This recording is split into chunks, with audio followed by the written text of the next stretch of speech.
Alors salut à tous. Alors comme convenu, je vais retranscrire, essayer d'extérioriser quelque chose qui m'est venu à l'esprit,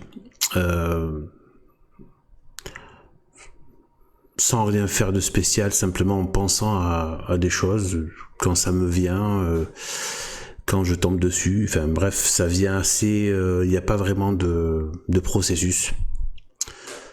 Donc là c'est sur la résurrection, donc je la fais pour ce dimanche de Pâques, donc jour de la résurrection de notre Seigneur. Je me suis dit que ça peut être bien de faire cette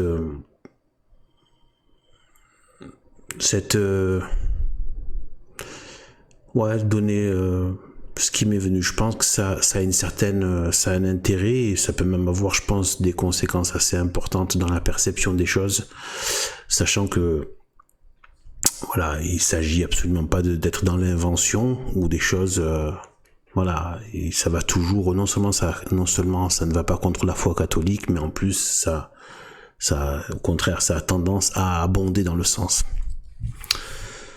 Et donc, alors, qu'est-ce que je vais dire par rapport à un passage de la résurrection? En fait, c'est le passage où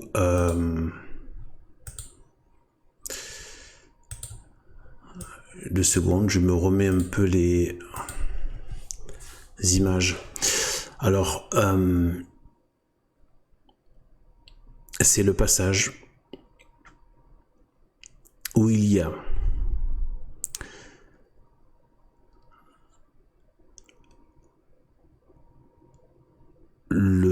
dans le sépulcre, dans le Saint-Sépulcre, au petit matin, quand ça a commencé à venir. Alors, on est essentiellement donc dans Jean 20, c'est très connu. Donc c'est Jean 20, 11. Le passage, en fait, donc quand il y a Marie-Madeleine qui arrive au sépulcre. Elle a donc au niveau de la porte, et elle voit que, au niveau de l'entrée plutôt, et elle voit que le bloc de pierre a été enlevé, a été poussé, donc c'est ouvert. Et elle se penche, et elle voit 2 anges. Chacun à l'extrémité de la pierre sur laquelle il était allongé. Mais il n'y avait pas Jésus. Je vais juste lire un peu ce passage, comme ça on se le remet un peu en tête. Cependant, alors attendez, je remonte un peu plus haut. Donc c'est... voilà, en fait, il y a les disciples qui viennent de voir le linceul, les linceuls. En fait, il y a marqué les parce qu'en fait, il y avait un pour entourer, un pour le corps et un pour la tête spécialement. Et après, c'est tout l'ensemble qui était couvert. Voilà, mais il y en a un spécial pour la tête et après celui du corps, il enveloppait tout. Mais il y avait aussi un linceul que pour la tête.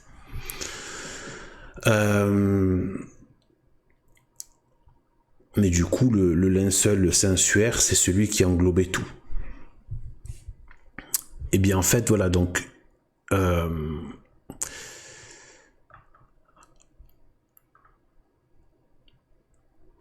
alors, le premier jour, je recommence du 1, chapitre 20, donc de Jean. Le premier jour de la semaine, Marie-Madeleine vint au sépulcre dès le matin. Comme les ténèbres régnaient encore, et elle vit que la pierre avait été ôtée du sépulcre. Alors là, il est dit le premier jour de la semaine parce que après le sabbat, c'était leur dimanche à eux. Donc le dimanche, c'était comme le lundi, si vous voulez, parce que nous on considère le dimanche. Elle courut donc et vint auprès de Simon-Pierre et de l'autre disciple que Jésus aimait. Et elle leur dit: ils ont enlevé le Seigneur du sépulcre et nous ne savons où ils l'ont mis. Pierre sortit donc avec cet autre disciple et ils allèrent au sépulcre. Ils couraient tous deux ensemble, mais cet autre disciple courut plus vite que Pierre et arriva le premier au sépulcre. Et s'étant baissé, donc Saint Jean, il vit les linceuls posés à terre, cependant il n'entra pas. Donc lui, il n'entre pas. Simon Pierre, qui le suivait, vint aussi et entra dans le sépulcre. Lui, il est entré, Saint Pierre, et il vit les linceuls posés à terre, et le suaire. Parce qu'il y avait aussi les bandelettes, enfin voilà. C'est, bon, je rentre pas dans tous ces détails, ouais, c'est simple en fait, il y avait des bandelettes aussi pour tenir les tissus, quoi. Avec un linceul général qui recouvre tout. C'est le linceul de Turin. On va y revenir. Qu'on avait mis sur sa tête. Non pas posé avec les linceuls, mais roulé à part dans un autre endroit. Alors l'autre disciple qui était arrivé, le premier au sépulcre, entra aussi, et il vit et il crut.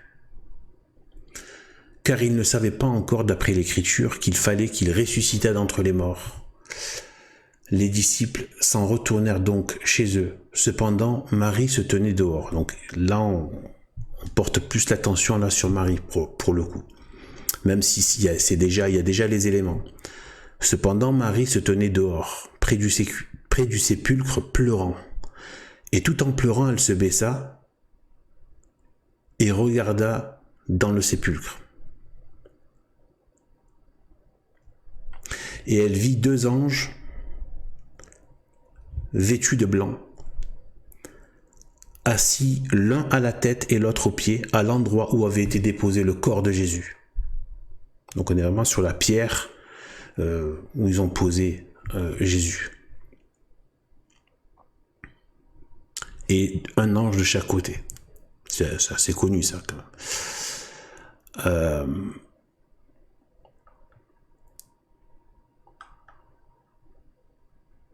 Ils lui dirent, donc les anges, « Femme, pourquoi pleures-tu » Elle leur dit, « Parce qu'ils ont enlevé mon Seigneur et que je ne sais où ils l'ont mis. » Ayant dit cela, elle se retourna et vit Jésus debout. Mais elle ne savait pas que ce fût Jésus. Jésus lui dit, « Femme, pourquoi pleures-tu ? Qui cherches-tu » Pensant que c'était le jardinier, elle lui dit, « Seigneur, si c'est toi qui l'as enlevé, dis-moi où tu l'as mis, et je l'emporterai. » Et Jésus lui dit, « Ne me touche pas. » Bon, il lui a mis le doigt sur le front pour dire « Ne me touche pas ».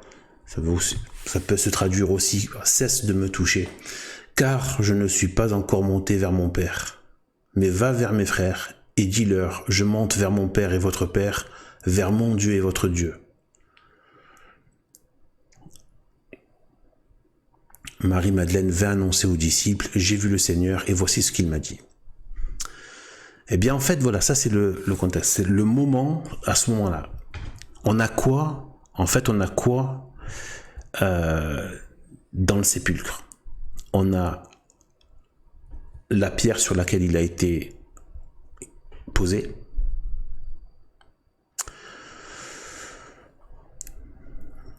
On a les deux anges et on a le linceul. En fait, ce qui m'est venu à l'esprit, c'est qu'en fait, ça ressemble de façon assez étonnante. En fait, c'est la même chose que l'Arche d'Alliance, en fait. Comme si l'Arche d'Alliance préfigurait ce moment-là de la résurrection.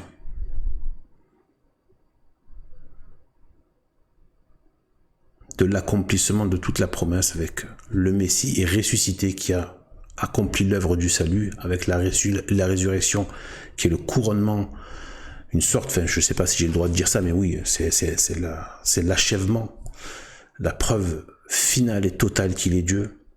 Et nous, d'autant plus qu'on sait aujourd'hui que le Saint-Suaire qui était dans le sépulcre qui retrace l'évangile, l'image qui est restée surnaturelle, toujours inexpliquée à ce jour, par les outils de pointe technologiques modernes. 2025, toujours inexpliqué.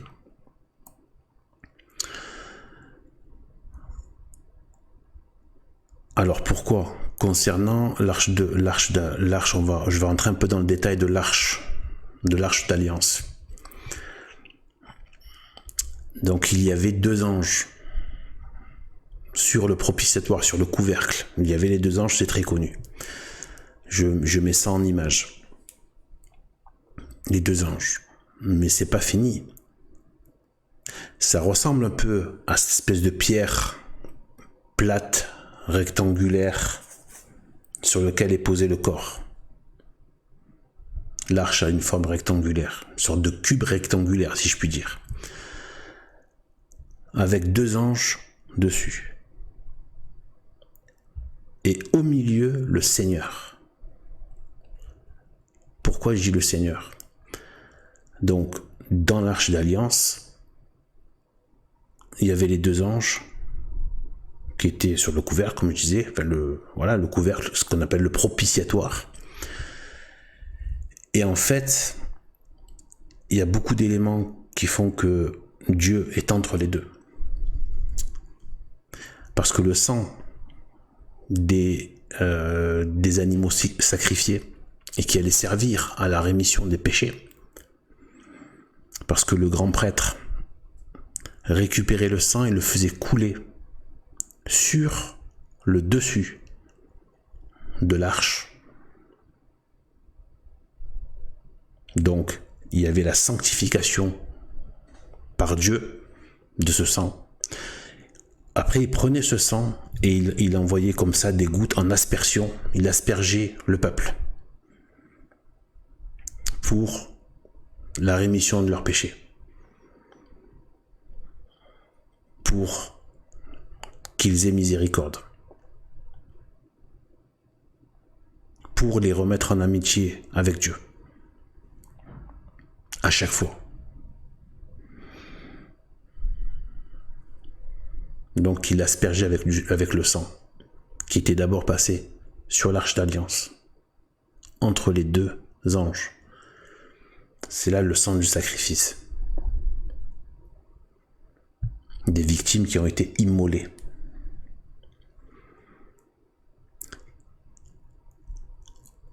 Ensuite,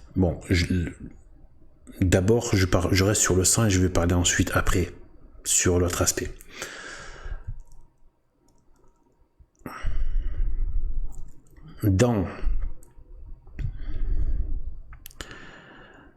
Sur le sanctuaire, il y a du sang. C'est les prélèvements qui ont été faits, il y a même le groupe sanguin, tout ça. Il y avait du sang et de toute façon c'est évident parce qu'il y avait des blessures et tout ça.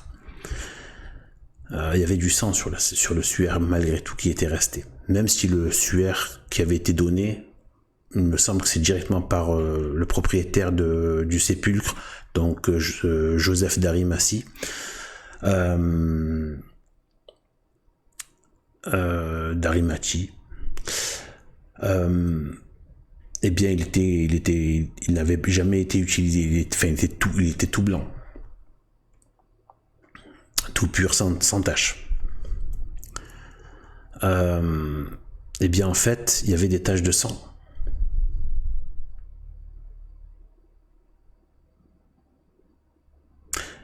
Le linceul, d'ailleurs, comme son nom aussi l'indique, c'est fait à base de lin. Le lin, la matière, le lin, qui est une matière de sainteté, c'est un grand symbole de sainteté. On le retrouve dans les voiles qui séparaient le saint du saint des saints. Il y avait des rideaux de lin pur, de fin lin. Et ça revient dans l'Apocalypse quand il dit, voilà, le fin lin, c'est l'habit des saints.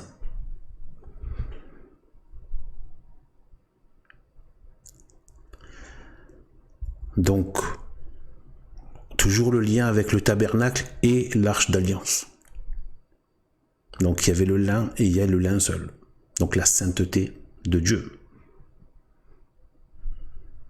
Le voile qui était là entre Dieu, dans le Saint des Saints, dans l'arche d'alliance, le Saint des Saints, et le monde profane. Plus avant.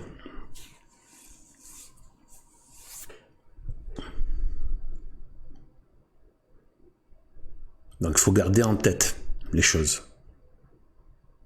Il y a le sang sur le suaire, avec le lin qu'il y avait dans le tabernacle. Et il y avait Dieu, la présence de Dieu réelle dans le tabernacle. Il y a l'image de Jésus-Christ, Dieu réel, surnaturel, dans le lin seul.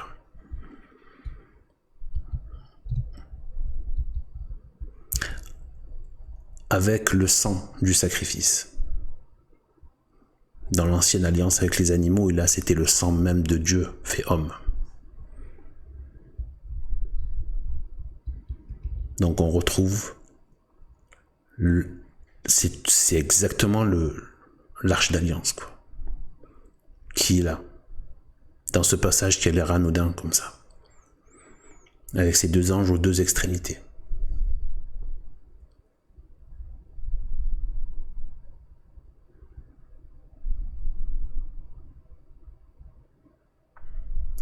C'est pas fini.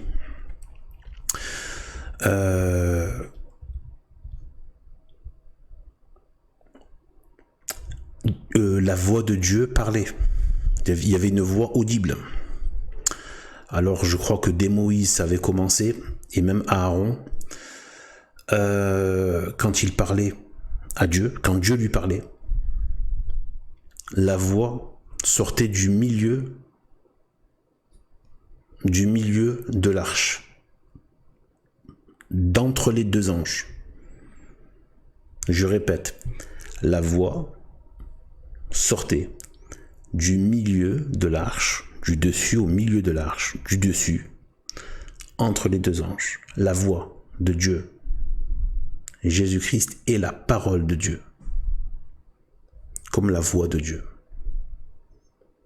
Et il est là entre eux. Donc c'est le verbe de Dieu, la parole faite chair, qui est là entre les deux anges. Et là encore, on ne le voit pas. Même s'il est dans l'image du Saint-Suaire. Mais là, il ne le voit pas.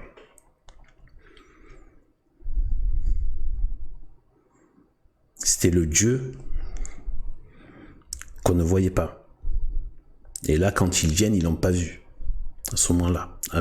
Et après, il ne parle pas d'ange quand il y a Saint-Pierre et Jean qui viennent, et Saint-Jean. Mais c'est à Sainte-Marie-Madeleine que ça a été montré, qu'elle a vu les deux anges. Donc le Dieu n'était pas visible. Même Sainte-Marie-Madeleine ne l'avait pas vu. Elle a vu les anges, mais pas Jésus, pas Dieu, qui pourtant était là. Dire dans le sens de l'arche d'alliance et qui avait son image surnaturelle là.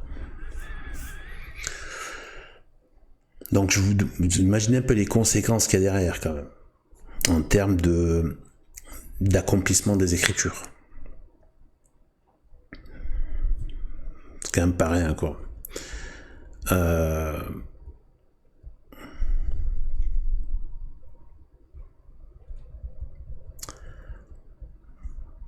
Voilà ce que je voulais dire.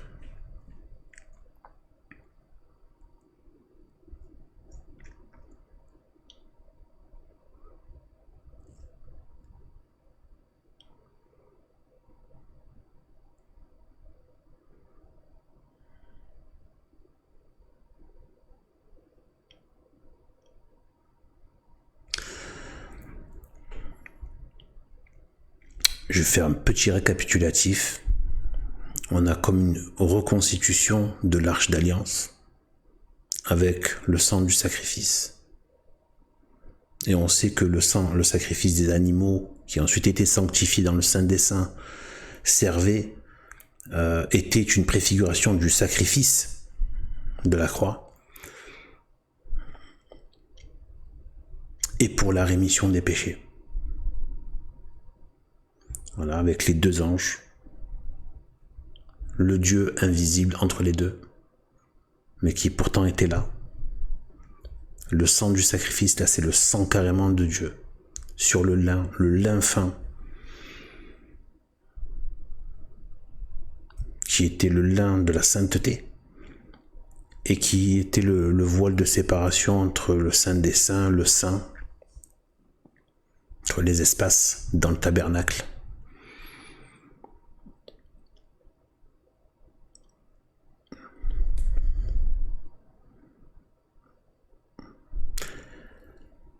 Et c'était de là que venait la voix de Dieu, la parole, Dieu le Verbe, d'entre les deux anges. Et c'est Jésus-Christ qui est la parole, le Verbe de Dieu. Je vais continuer un peu quelques éléments.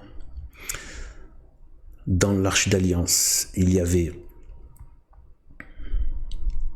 les tables de la loi, les 10 commandements donnés à Moïse, la manne, donc le pain miraculé descendu du ciel, qui venait du ciel, dans une coupe en or, et le bâton d'Aaron, sur lequel il y avait des fleurs qui poussaient miraculeusement alors qu'il était complètement séparé de l'arbre depuis très longtemps. Et il fleurissait. Parfois il fleurissait, miraculeusement. Donc les tables de la loi c'est encore la parole, le Verbe. La manne, c'est le corps du Christ. Bon, tout ça évidemment a déjà été dit. Ça par contre ça a déjà été dit plein de fois. Pas forcément tout ce que je dis, mais ça oui. Et il le dit lui-même, Jésus est le pain de vie descendu du ciel. Le pain de vie.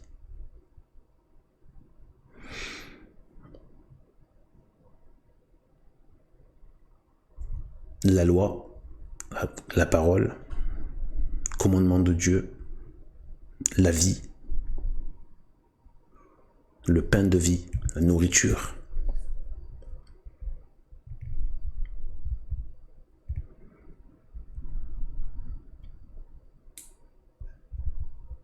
D'ailleurs, on peut même faire un lien avec l'Eucharistie, la présence du pain et du sang du sacrifice. Donc le pain, le corps du Christ et le sang du sacrifice, tous deux présents à ce moment-là dans le sépulcre, puisque c'est Jésus-Christ, même si c'était pas le corps de chair, était à l'extérieur, c'était le entre guillemets jardinier, mais le corps, son image surnaturelle était là. Le corps était là en image, le corps du Christ, et en image surnaturelle, et le sang sur le lin. Donc il y avait dans l'image, dans le lin, qu'on sait aujourd'hui surnaturel, avec le sang par-dessus, c'est vraiment le pain de vie, donc le corps du Christ, dans son image, avec le sang du sacrifice, donc l'hostie, qui est en plus la couleur du lin, blanc.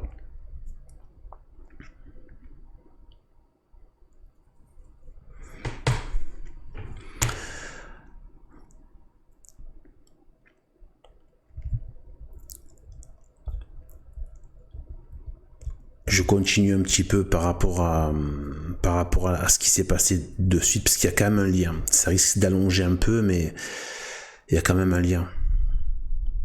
C'est par rapport à Sainte Marie-Madeleine. À l'extérieur. À l'extérieur, il m'est venu à l'esprit que ce n'est pas anodin que ce soit le jardinier. Qu'elle l'ait pris pour un jardinier. Parce il a souvent parlé de tout ce qui est les graines, le semer, récolter, le bon grain, livrer, etc., etc. Et en fait, avec la vigne, mais aussi le berger. Et là, en fait, c'est le jardinier. Et en fait, m'est venu en esprit comme ça qu'en fait, c'est Jésus-Christ qui vient récolter le fruit de son travail.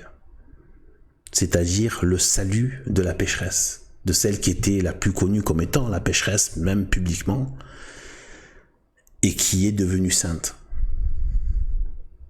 Par la repentance et la charité, l'amour de Dieu.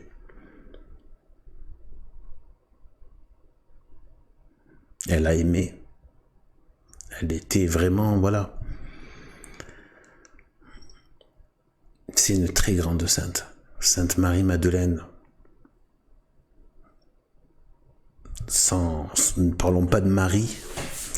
Je pense que c'est sûrement la plus grande sainte, je pense. Sans parler de Marie, sans prendre en compte Marie, évidemment, qui surclasse tout le monde à ce niveau-là.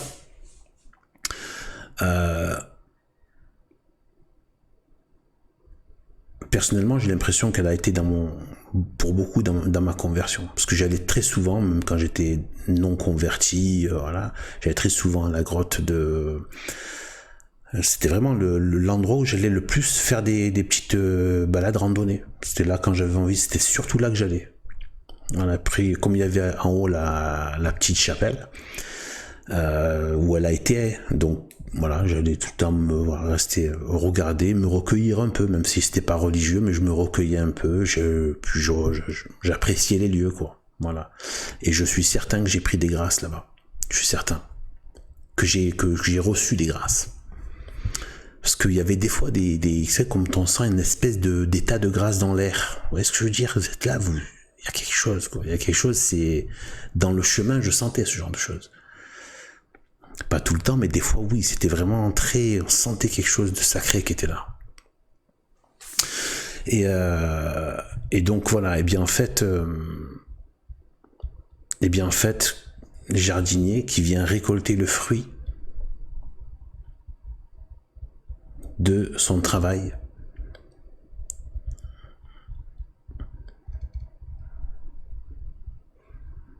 le salut des âmes, la rémission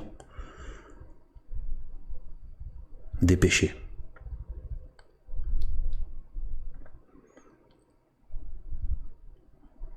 Et de sauver le pécheur.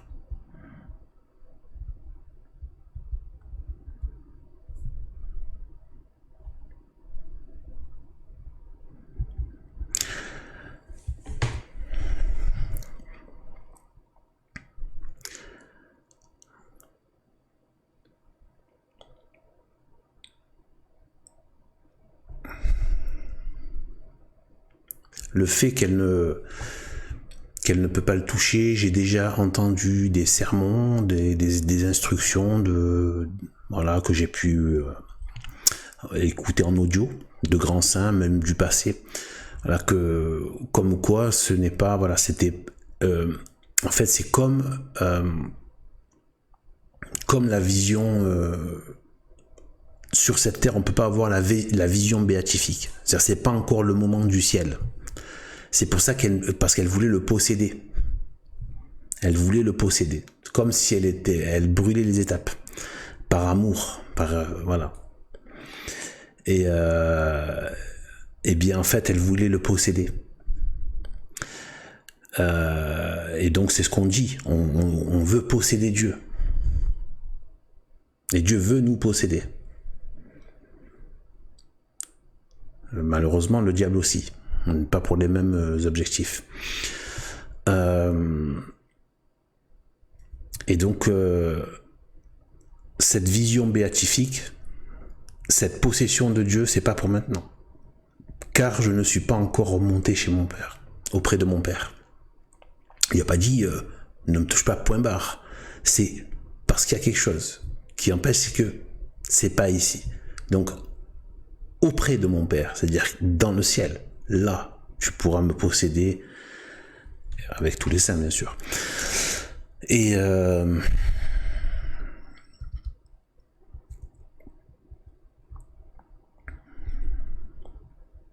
mais par contre, il la touche. Il lui cesse de me toucher, mais lui, il la touche quand même. Il donne quand même mon contact, mais avec la distance. Avec le fameux doigt sur le front, comme ça. Et là aussi, je vais faire le lien avec ce qui se faisait au niveau du tabernacle, etc. Ce qui m'est venu en esprit. Après, qu'est-ce que ça vaut, je sais pas. Je pense que ça vaut quelque chose, mais après, est-ce que c'est vraiment, voilà, parce que sinon je le dirais pas. Mais voilà, c'est que il met le doigt sur le front comme ça pour maintenir une distance, en lui disant cesse de me toucher, car je ne suis pas monté vers mon Père. Et donc Saint-Maximin, qui est pas loin de la grotte de la Sainte-Baume, donc il y a le crâne de Sainte-Marie. Alors je sais pas si c'est encore le cas, parce qu'après avec le temps ça a très bien pu, mais pendant des siècles et des siècles, il est resté un morceau de la chair de Marie-Madeleine qui est resté vivant, qui n'avait pas pourri, qui ne s'était pas décomposé. L'endroit où il a touché. C'est attesté, il y a plein de gens qui l'ont vu. Jusqu'à récemment, dans le temps. Un morceau de chair qui ne pourrissait pas, qui ne se décomposait pas. C'est l'endroit où Jésus l'a touché, au niveau du front. Maintenant, je vais faire un lien avec quelque chose par rapport à ça. Par rapport aux offrandes. En fait, il y avait le grand prêtre. Le grand prêtre, en plus du pectoral, tout ça, c'est bien connu tout ça, le pectoral, tout ça, avec les 12 tribus, tout ça. Il avait donc une tiare, chapeau sur le chapeau, et il y avait aussi une bande bleue, me semble, mais surtout là ce qui nous intéresse, c'est une sorte de turban, de bandeau en or sur le front, tout le temps dans le tabernacle. Et il y avait marqué dessus la sainteté à l'Éternel. Voilà ce qui avait marqué sur la sainteté, donc c'était la sainteté à l'Éternel. C'est ça qui était marqué sur le front du grand prêtre, là en or, sur de l'or. Et c'était avec cet habit, et ça faisait partie des prescriptions pour avoir la rémission des péchés et de recevoir et d'agréer les offrandes. Il fallait qu'il soit habillé avec tout ça. Et c'était le sacrifice perpétuel. Et la sainteté à l'Éternel pour l'éternité. Donc l'Éternel. Or, Jésus-Christ la touche sur le front, la pécheresse, donc, qui est devenue une sainte, donc la sainteté. Donc il l'a agréé, le doigt sur le front, et qui n'est plus parti. Comme le grand prêtre devait toujours le garder. Et avec les sacrifices perpétuels. Et elle a gardé cette marque sur le front perpétuellement toute sa vie. C'est quelque chose qui m'est venu.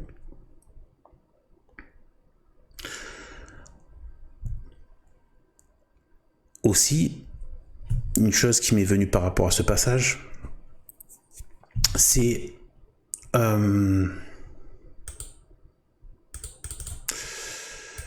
le passage où il est dit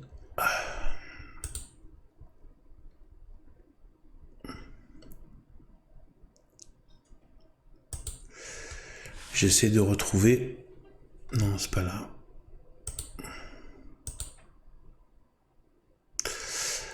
une seconde.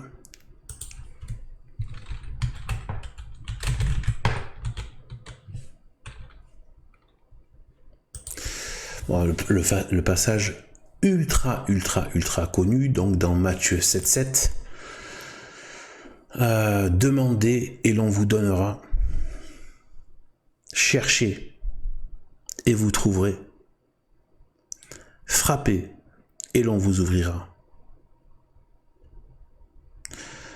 En fait, ça me fait penser à, donc mais là c'est en inverse, c'est-à-dire que c'est dans le sens inverse,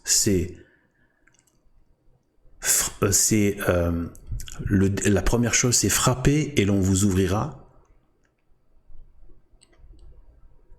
Là je vois l'entrée ouverte, elle est voulue quelque part frapper parce qu'elle est venue, elle voulait entrer.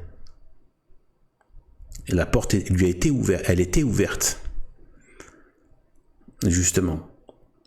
La porte, enfin, voilà, l'entrée était ouverte, avec le bloc de pierre ouvert, donc frappé, donc elle a voulu, Elle est venue toquer quelque part, même si elle n'a pas toqué, mais elle est venue pour voir, voilà. Donc frappez et l'on vous ouvrira. Et l'entrée est ouverte. Ensuite, cherchez et vous trouverez. Elle l'a cherché dans le jardin. Elle cherchait Dieu, cherchait les choses du ciel. Et ensuite, demandez et l'on vous donnera. Et justement, c'est ce qu'elle a fait. Elle a demandé. Je veux reprendre le passage.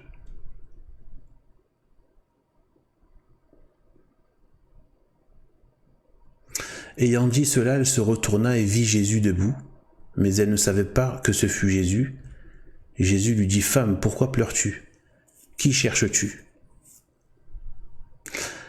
Pensant que c'était le jardinier. Donc elle cherche, elle était en train de chercher. Donc elle a frappé, la porte était ouverte, elle a cherché, elle l'a trouvé, mais elle n'avait pas encore réalisé que c'était lui. Demandez et l'on vous donnera. Pensant que c'était le jardinier, elle lui dit, « Seigneur, si c'est toi qui l'as enlevé, dis-moi où tu l'as mis, et je l'emporterai. Donne-le-moi. » Demandez. Elle l'a demandé où vous l'avez mis. Et elle veut qu'il lui donne. Et à ce moment-là, elle reçoit. Jésus lui dit, Marie. Elle se retourna et lui dit, Rabbouni, c'est-à-dire maître. Elle le reconnaît. Donc il se donne. Elle l'a demandé et je l'emporterai. Donnez-le-moi. Dis-moi où tu l'as mis et je l'emporterai. Elle veut qu'elle lui donne. Donc elle est venue à la porte qui a été ouverte. Elle a cherché. Et ensuite elle a demandé et elle a trouvé. Et il lui a été donné. Elle a été à la porte et la porte lui a été ouverte. Elle a cherché et elle l'a trouvé. Et elle l'a demandé et elle l'a reçu. Jésus lui dit, Marie.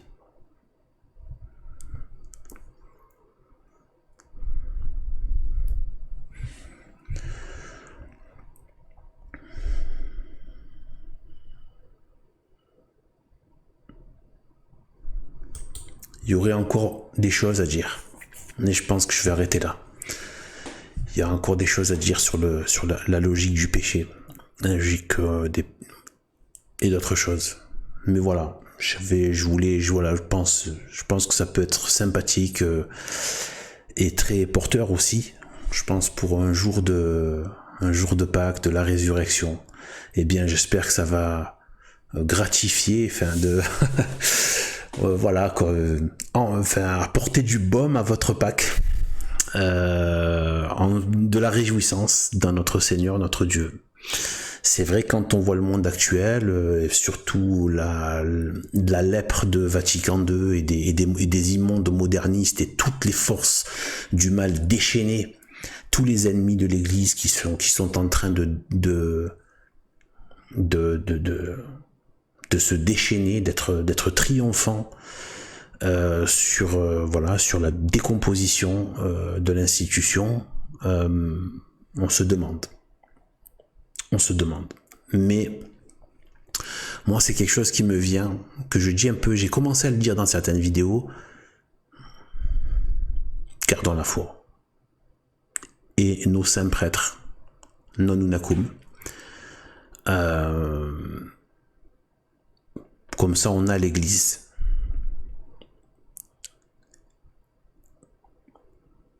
Et Dieu a son plan. Dieu a son plan. D'autres ont connu des périodes où tout semble être perdu. Voire même tout est perdu au niveau humain. Donc, malgré tout, quasiment il faudrait développer une tranquillité. Le plan de Dieu continue. La providence, elle est de Dieu, donc elle est toute puissante. Elle viendra à bout. de tout cela. Et voilà. Donc sur ce, eh bien, que Dieu nous bénisse. Sacré-Cœur de notre Dieu, soyez le Dieu de nos cœurs. Gloire et honneur à Jésus-Christ et à sa très sainte mère, Marie, Reine du ciel et de la terre, Reine des patriarches, Reine des apôtres, Reine des vierges. Et par rapport à cette vidéo, béni soit le nom de Sainte Marie-Madeleine. Voilà, sur ce, eh bien, à plus tard.